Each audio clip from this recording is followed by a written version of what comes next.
Hey everybody, welcome back to RPG Rookies, where we cover Dungeons & Dragons, tabletop role-playing games, dungeon crawlers, and all things fantasy. I am your dungeon minion, and today we will be flipping through and reviewing this book right here, the Dungeons & Dragons Dungeon Master's Guide for the ever-so-controversial 4th edition. So right here we look at the back cover here. It says great heroes need great adventures. The world has fallen into darkness, but great rewards await those brave adventurers willing to face the terrible dangers ahead. This core rulebook for the Dungeons & Dragons role-playing game holds everything a dungeon master needs to create memorable adventures and grand campaigns to challenge bold adventurers. Alright, so let's just take a peek here and see what's inside. So customary, we have the table of contents right here as we open up. And then we have chapter 1, how to be a DM. And I love the artwork here. Say what you must about the 4th edition of Dungeons & Dragons, but the artwork was excellent, and at least in my opinion, and I really like this opening page right here. It says, most games have a winner and a loser, but the Dungeons & Dragons role-playing game is fundamentally a cooperative game. The Dungeon Master plays the role of the antagonist in the adventure, but the DM isn't playing against the player characters, although the DM represents all the PC's opponents. And basically it talks about the philosophy behind being a Dungeon Master and kind of the purpose and goal of playing tabletop role-playing games to begin with. So we will continue here. We've got a little discussion on the players, the Dungeon Master, fun. The last essential component of a D&D game is fun. I would say it's actually the first essential component. It's not a DM's job to entertain the players and make sure they have fun. Every person playing the game is responsible for the fun of the game, and that's the #1 rule for Dungeons & Dragons or tabletop role-playing games in general. Have fun, people. Don't take things too seriously. Don't let the minutia of rules interfere with your enjoyment. All right, so here it talks about player motivations, the actor, the instigator, power gamer, building a party. Here it talks about the party background, some campaign details, using character backgrounds. Then here we have a section for the Dungeon Master and the DM style. It says, what's the right way to DM? That depends on your DMing style and the motivations of your players. Consider your players' tastes, your style, table rules, the type of game you want to run, and your campaign. Then take a little time to describe to the players how you want the game to go. So here it talks about some different DM style considerations. You have gritty or cinematic, medieval fantasy or anachronistic, silly or serious, lighthearted or intense, bold or cautious, pre-planned or improvised, general or thematic, morally ambiguous or heroic. And these are some things to consider as you are deciphering and figuring out your own DMing style. Here it talks about different kinds of games, talks about the advantages and disadvantages of a single DM versus multiple DMs or dungeon masters. Here it talks about table rules. And then finally we move on to chapter 2, which talks about actually running the game. What a dungeon master does is commonly called running the game. That's a bit of a loaded phrase, since it suggests that the DM is in charge and an absolute authority and responsible for the rest of the players. This chapter is not just about the DM's job, but everyone's responsibility for keeping the game moving smoothly. As mentioned earlier, it's a collaborative experience. Here it talks about the 1 hour rule of thumb. Any game session has 15 to 30 minutes of easing into the game and 15 to 30 minutes of wrap-up time. Most groups get through about 1 encounter in an hour of play. So if you play 1 encounter, it usually takes about 2 hours for a game session. If you play 2 encounters, it takes about 3. Okay, so there's that. Talks about different preparations, getting started, talks about delegating, setting up, exploration, conversation, encounter, passing time. Here it talks about narration. Here are the different types of narration: brevity, atmosphere, cinematic style, enticement, realism, role-playing, and suspense. Here it talks about pacing. It talks about using of props, dispensing information, passive skill checks. Here it talks about informing players. All information the players need to make their choices comes from you. Therefore, within the rules of the game and limits of PC knowledge, insight, and perception, tell players everything they need to know. Okay. Here it talks about improvising, improvisational aids. It talks about ending. Talks about troubleshooting, in particular character death. Adventures involve risk by definition. With every encounter, the characters can fail. In the case of a combat encounter, one cause of failure is the chance of death of a single character or an entire group, a total party kill. Players get attached to their characters. That's natural. A character represents an investment of a lot of time at the table and a big emotional investment as well. The biggest problem resulting from character death is hard feelings. It talks about understanding and empathizing with those feelings and trying to be fair. You want your players to know that you were fair in the process of them dying, that there was nothing shady about the DM allowing for the character to die. It says don't ever punish a character for a player's behavior or some personal grudge. And that should be a given here. Okay, so we have that. It talks about teaching the game. And then we move on to chapter 3, which is on combat encounters. Let's see here. We've got combat fundamentals. Talks about rolling for initiative, running the combat, talks about legitimate targets, tracking individual monsters, tracking conditions and effects, what the bad guys do, and what happens after an encounter, including encounter consequences and searching the room. Here we have some additional rules, actions that the rules do not cover. Here it talks about difficulty, class, and damage by level. Then here we have a section on forced movement and terrain. Here it talks about aquatic combat. That's very specific. Here it talks about mounted combat. Here we have a section on flying. All right. Then here we have a section on disease, and it gives you a few examples of diseases: blinding sickness, mummy rot, cackle fever, shakes, mind fire, hell fever, slimy doom. Here we talk about poison, including storm claw, scorpion venom, death jump, spider venom, carrion crawler brain juice, ground thistle root, dark toxin, drow poison, hell stinger scorpion venom, blood of zehir, demon web terror venom, black lotus, insanity mist, pit toxin.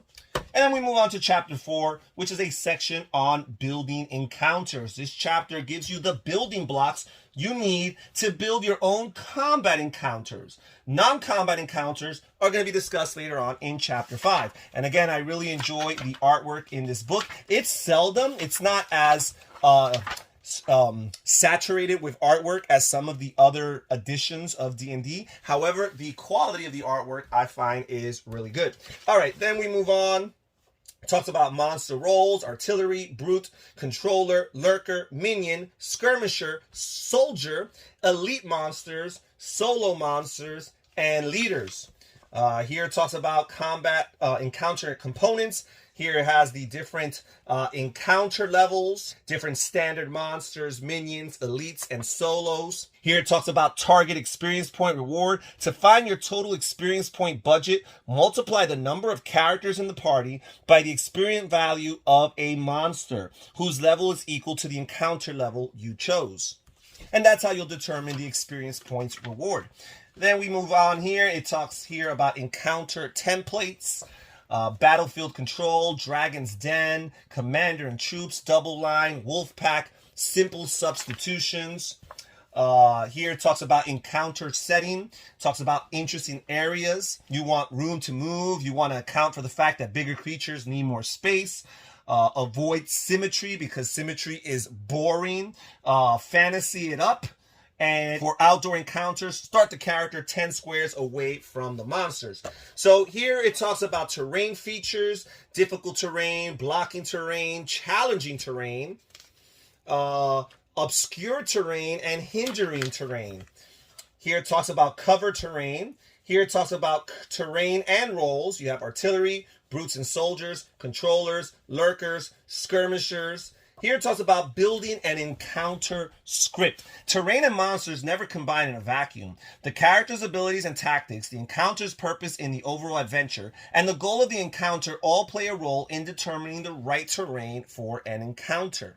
Here we talk about getting terrain mixed right, sample mundane terrain, outdoor terrain, constructed terrain, talks about light sources, vision and special senses, sample fantastic terrain, including blood rock, cave slime, choke frost, cloud spore, ember moss, font of power, grab grass, grasping slime, illusions, illusory wall, lodestone, mirror crystal, pillar of life, sacred circle, slides, spider webs, teleporters, and whirlwind. And then we move on to chapter 5, which is about non-combat encounters. Again, excellent artwork here. I'm enjoying it. Here it talks about the basics. Here it talks about designing skill challenges. More so than perhaps any other kind of encounter, a skill challenge is defined by its context in an adventure. Adventurers can fight a group of 5 foul spawn in just about any 8th to 10th level adventure.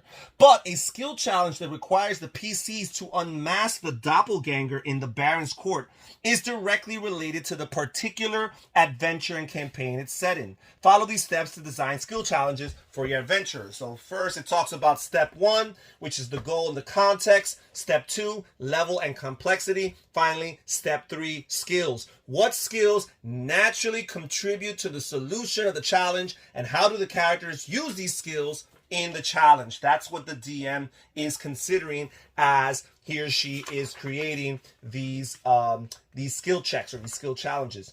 Step 4, other conditions. Step 5, consequences. Then it talks here about running a skill challenge.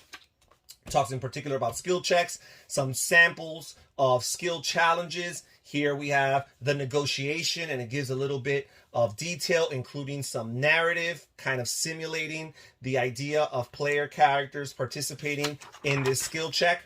A couple more, again, narrative-driven examples: the dead witness, urban chase, the interrogation, loss in the wilderness. These are excellent examples, especially for a novice or newcomer to DMing or Dungeons and Dragons in general. Discovering secret lore and combat encounters. So here are a bunch of these different sample encounters here. Here's a section for puzzles. It talks about puzzle as an encounter and using puzzles. Talks about different types of puzzles. You have cryptograms, you have word searches, quotation puzzles, crossword puzzles, mazes even. It talks about designing the different types of puzzles and goes into details. You have number grids and logic puzzles as well. It talks here about puzzles as a skill challenge. Then here we have a section on another type of encounter, which are your traps and your hazards. Not everything that hurts or harms the players has life to it. Some of it are inanimate objects in the form of traps and hazards that can affect or endanger the party. So here it talks about the trap and hazard roles. You got blaster, lurker, obstacle, warder, elite, and solo traps. Talks about using traps as hazards and gives a few examples of traps like the false floor pit, the spear gauntlet, and the rock slide.